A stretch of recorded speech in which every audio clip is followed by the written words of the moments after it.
Bismillahirrahmanirrahim. Alhamdulillah wassalatu wassalamu ala Rasulillah wa ala alihi wa sahbihi ajma'in. Amma ba'd.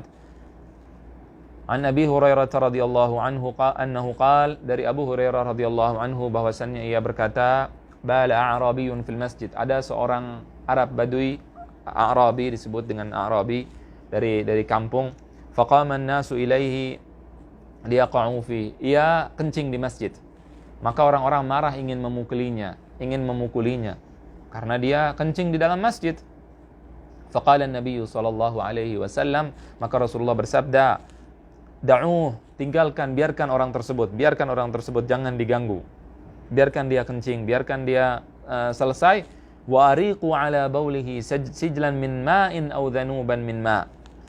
Fa innama bu'ithtum muyassirin wa lam tub'athu mu'assirin. Rasulullah mengatakan, bersihkan air kencing tersebut dengan seember air.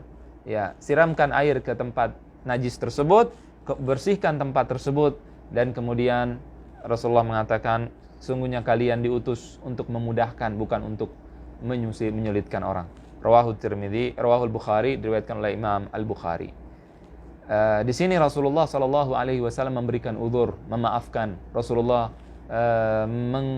menjelaskan bagaimana sifat kasih sayang beliau kepada orang yang tidak mengerti, kepada orang yang tidak tahu. Orang tadi bukan berasal dari kota, dia berasal dari tempat yang jauh, dari kaum Badui yang terkenal bahwa mereka tidak memiliki tata krama.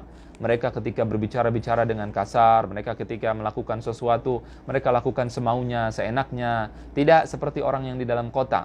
Maka di sini Rasulullah Shallallahu Alaihi Wasallam memahami hal tersebut, membiarkan dia, kemudian mengajarkannya. Khususnya pada saat itu tidak ada masjid, hanya Rasulullah dan orang-orang yang Islam, orang-orang mukmin saja yang baru berjumlah sedikit.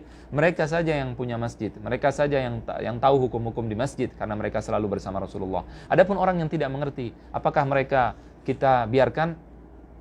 Pada suatu saat di sebuah, ini kisah yang nyata yang dikatakan oleh seorang dai di Eropa.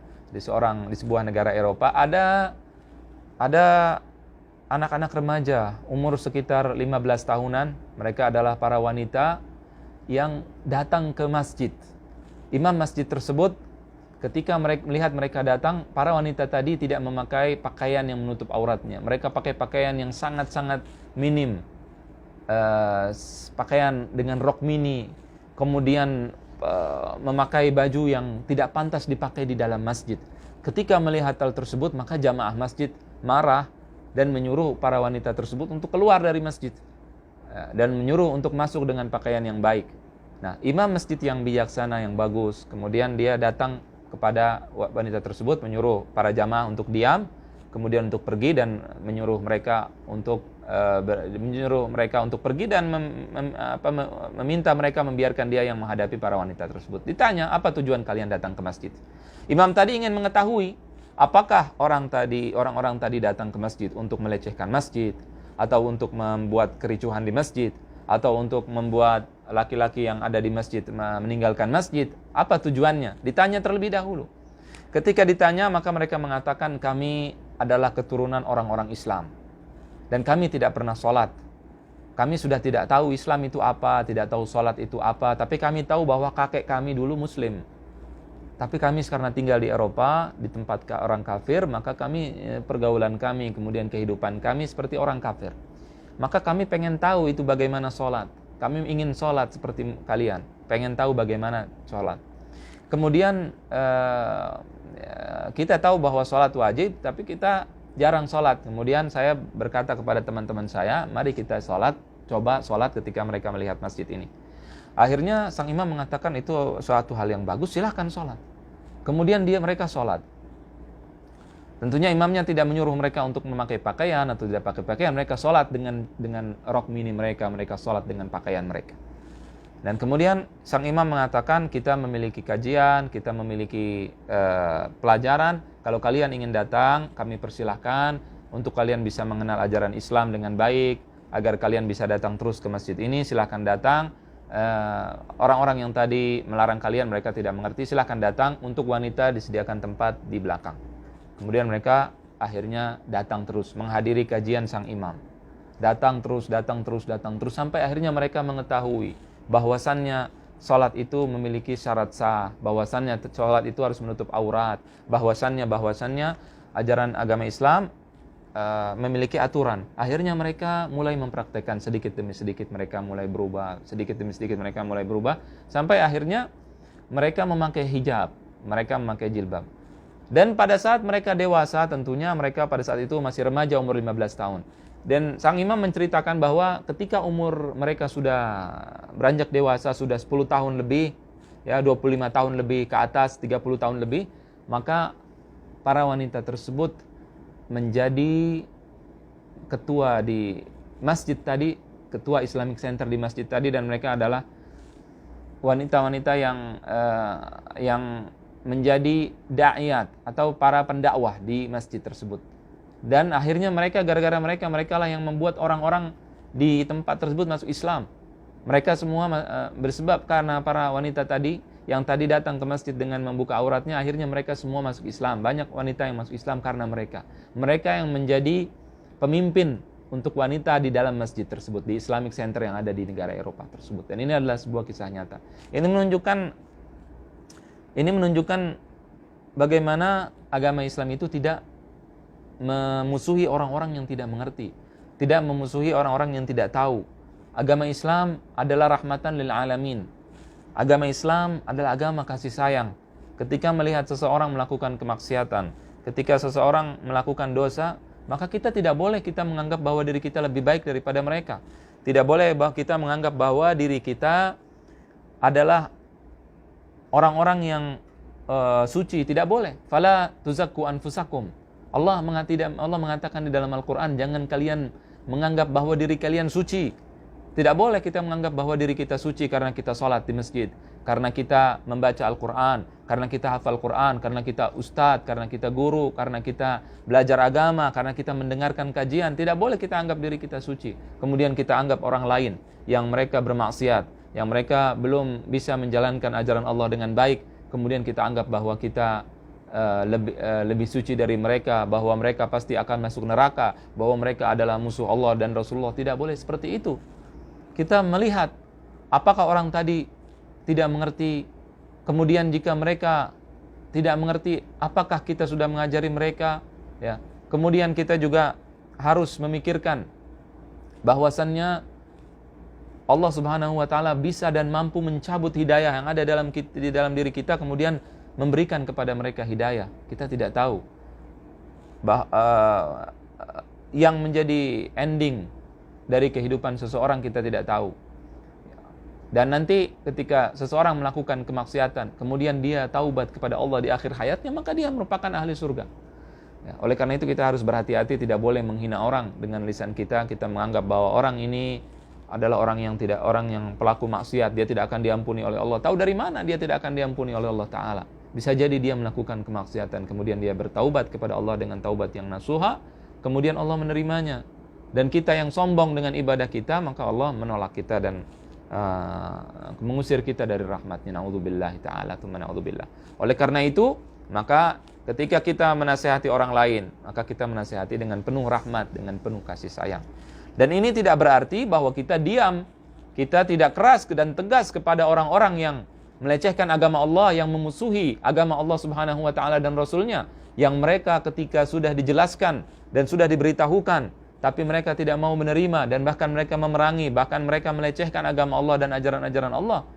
Kalau ada orang kencing di masjid saat ini, dan dia orang yang paham bahwa di masjid bukan tempat untuk kencing, kita harus marah. Hadis ini adalah untuk orang yang tidak paham, orang-orang yang pantas kita kasihani, bukan orang-orang yang mereka datang untuk melecehkan agama Islam, kemudian kita berbuat baik, kita menghadapi mereka dengan penuh kelembutan. Dan ketika saudara kita sama muslim melakukan kesalahan, maka kita bicara dengan kotor dan kasar sebagaimana dilakukan oleh banyak orang pada zaman sekarang. Merasa bahwa diri mereka moderat, merasa bahwa diri mereka, Islam mereka adalah Islam yang toleran. Ketika menghadapi orang kafir yang memusuhi Allah dan memusuhi Rasulullah SAW, mencaci Allah, kemudian mencaci Rasulullah SAW, ya. Kemudian mereka berbuat baik kepada mereka dan kepada umat Islam. Walaupun orang Islam tadi salah, mereka berkata dengan sangat kasar. Yang sebagaimana yang kita lihat sekarang, sebagian orang dengan atas nama toleransi menjaga gereja pada saat Natal.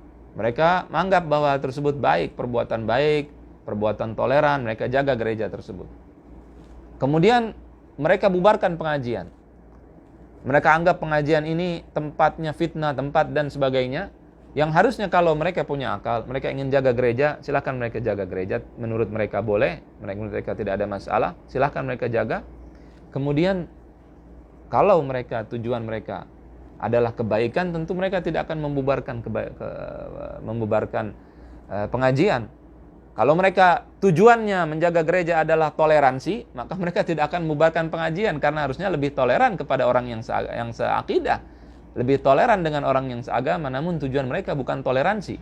Mereka tidak ingin toleransi. Mereka bukan toleransi, tapi ada sesuatu hal di balik